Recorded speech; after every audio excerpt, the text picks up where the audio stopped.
рассказом. В этой книге говорится о подвигах Дениски и его путешествиях. Я читаю книгу «Котенок Рози» или «Острый нюх». Здесь рассказывается о том, как маленький котенок любил играться с игрушечной мышкой. Я читаю книгу «Внеклассное чтение». Здесь полно различных сказок и рассказов. Например, «Торопливый ножик», «Первая рыбка» и «Друг детства». Эти рассказы учат правилам поведения и общения.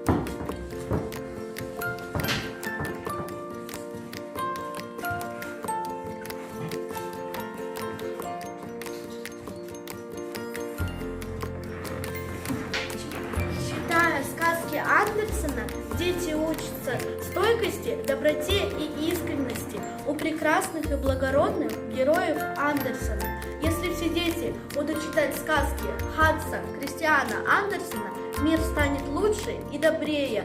Сказки могут научить быть сильным и побеждать, имея искреннее сердце, доверие и любовь.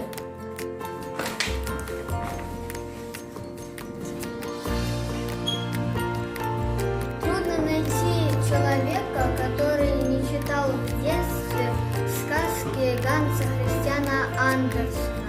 Эти сказки учат ребят с детства любви, самоотверженности и